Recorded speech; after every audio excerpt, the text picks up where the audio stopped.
Well, if things end up going a bit tricky for Microsoft when it comes to Game Pass, some research is proving that they do have the nuclear button. Now, we always knew in a way that putting Activision stuff in Game Pass would be the big button that they could push. Probably in the future, once antitrust concerns are, maybe a little bit massaged over. Maybe. But we've got some research now.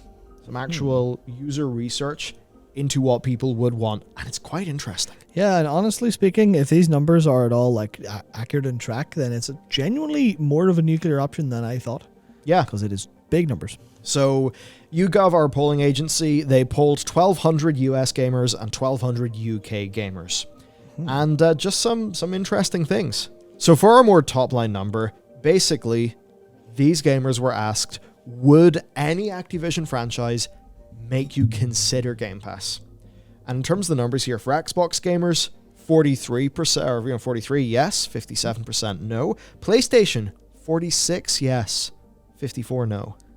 Nintendo, 46 as well. PC gamers, 42. And smartphone gamers, 27. Not as much.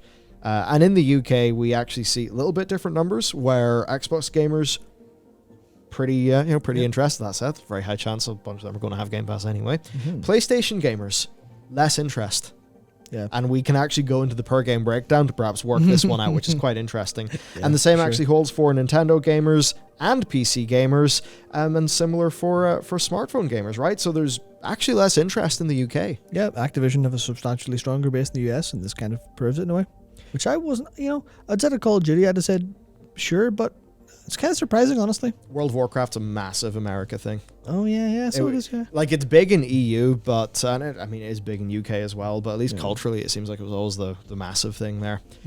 So, to get into it, though, you might be wondering, how much of this is just Call of Duty? Well, quite a lot. Yeah, surprisingly, it's smaller than I honestly expected, especially in the UK. Yeah, so if you look at the US, then, 19% Call of Duty. Yeah. Number 2 is Diablo with 6. That's way bigger than And Diablo is double Warcraft, which is 3. The idea that Diablo would have that conversion rate is very interesting to me. Definitely. I would suppose it's because Warcraft on console is not a known quantity, not a thing that people are really thinking about. Whereas Diablo on console is just a product. So it's like, hey, here's a product that you could buy for $60. What if it was in this thing? So I think that could explain some of those Diablo numbers being a bit larger.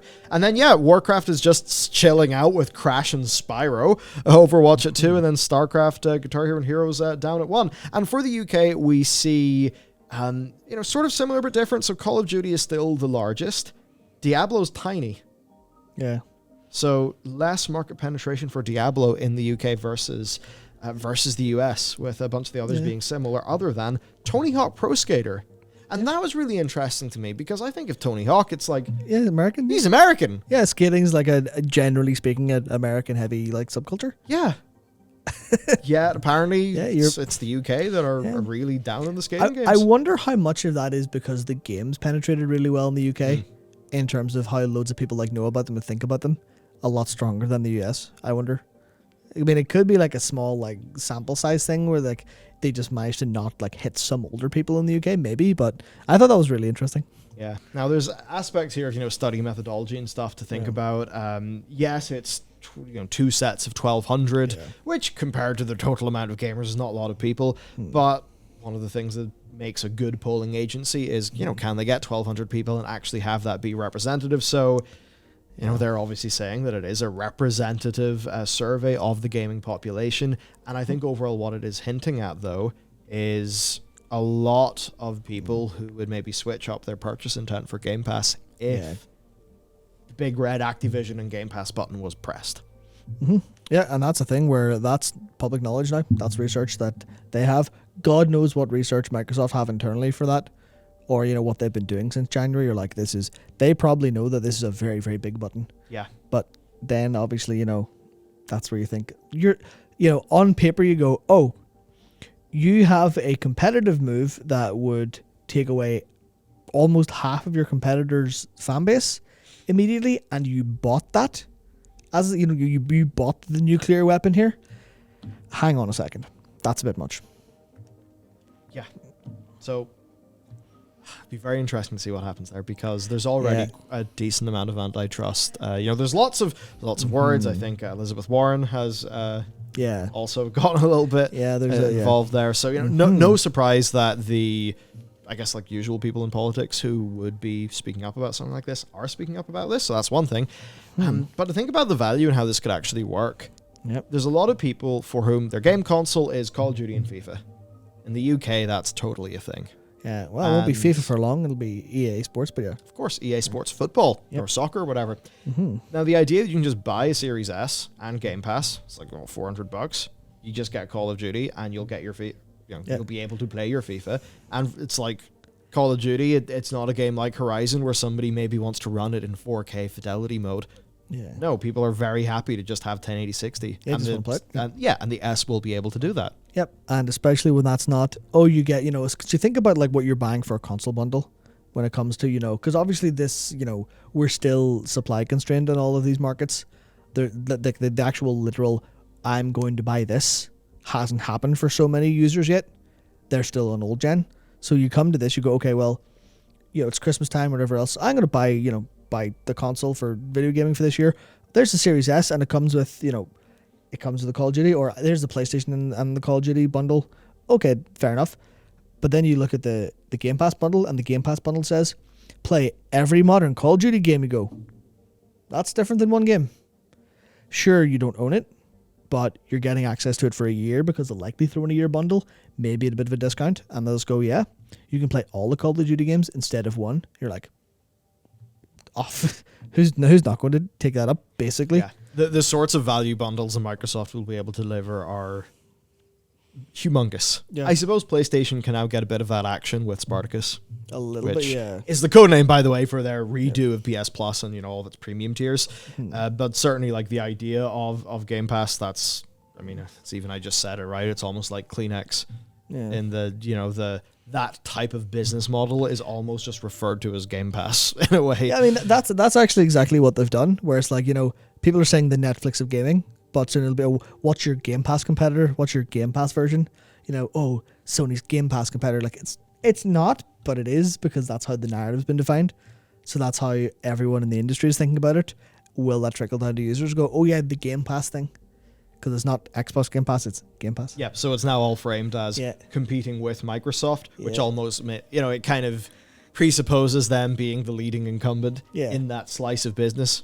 Kind of regardless of, what's actually happening, because the PS5's obviously sold tremendously well. Yeah, so obviously if you're in any capacity a believer of chaos magic, the deal's done. They've already won. In the same way Netflix won by being first to the post. Now it's, who's going to compete with Netflix? So now it's time to talk about the FTC. Woo! Yep, because this, you'll love that. Yep, because this stuff actually does have a little bit of an impact. The whole subscriber side of things is something that, or the subscription side of things is something people didn't consider before. They were just thinking about, the games. PlayStation, will you take Call of Duty away from them? And I'm like, no, it's fine. But it's gotten a little bit more complicated, especially with the US government senator stepping in. So one of the things we've been talking about is that the FTC, they're going to be thinking very big terms about the market and stuff, but maybe they're not going to understand or care about the market impact on the actual, customers of games, things like that. Maybe some other factors more. So now we have some information from the information. Great site. Great site, yep. So the FTC's investigation is focusing on a few more things, right? So one of them. Will Sony be able to put Activision titles on its subscription service? Now, this is kind of interesting that they have raised this. I think it's because of all this Netflix of gaming Game Pass talk that we've talked about. Yeah. So that's basically the idea. Microsoft own Activision. Would it be possible for the PlayStation Plus premium tier to have an Activision title? And I think if you're Microsoft, you're kind of looking at that and maybe thinking, what did we acquire them for? Yeah. Obviously to make money and to get a whole bunch of money via a deal with Sony, it's probably going to be just fine. And maybe that will be fine for their model. It's certainly going to be some arithmetic for them to run, and it will impact us customers. Another one is then, how does this impact customer data? One thing that the FTC cares about a lot is data retention and control. But basically, having access to Activision's player data from Call of Duty means that the personal information and gaming habits of hundreds of million people, or millions of people, are there. They're captured, right? So what could Microsoft do with access to that information? Because even in itself, that info is extremely valuable. That's right. Especially when you think, okay, well, Activision. Just a quick question. How long do people play on PlayStation platforms for Call of Duty versus competing platforms of Call of Duty? And then that's suddenly Activision able to say, oh yeah, here's the because I obviously I don't know how much access you have in terms of does Activision know how many people are what they play that isn't Call of Duty on the PlayStation? Likely not. But in terms of session length and session data and all that stuff, they will have all of that stored, and they'll be able to just go, oh yeah, Microsoft, so you're winning in these categories. People are playing longer on Xbox here, but they're playing shorter here. Here's a bunch of user data that you probably shouldn't have access to because it's, kind of your competitors in a way.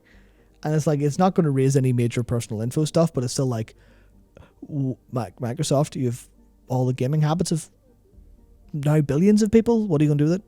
And I think the FTC are right to go, how long do you hold that for, and what other departments do you give that to? Yeah, so that stuff's all pretty interesting. Another thing they're worried about, though, is the developer job market, what any impacts could be there, which, of course, Activision's behavior, that's factoring in. But there's also the sort of very deep anti-union sentiment that is coming out of Activision Blizzard, and indeed, most of the big American firms, because that's basically just the default over there. And then, some other interesting things like Microsoft's very bizarre contractor rules that, we talked about quite recently. Yep. But iffy for 343 and their ability to continue supporting, or at least a theory anyway. It's one of the reasons, one of the most plausible sounding reasons as to why Halo Infinite has kind of struggled post-release. Yeah, so that's a thing where obviously you go, okay, well, Activision Blizzard are now part of Microsoft. Microsoft are doing, I believe most of their reason for that contractor stuff is actually security focused in terms of, oh no, you can't have access to this for too long because you could be a security risk. So naturally they'll apply that to Activision Blizzard, or by default they probably will. What if Activision starts to, Activision go, oh yeah, if you treat your employees like this, they do more? And Microsoft maybe we'll learn from you. I guess, given how Activision have gotten in the way of their own success so much, and how screwing over all the contractors would be a humongous shot in the foot and face, I have a feeling those concerns probably won't happen just because they'd be silly. Yeah. There is one funny thing, though, from the information. Yeah. It just shows you what happens when, a journalist is obviously writing about these companies. Yeah. They're doing their thing. This isn't really a knock on them. It's just funny.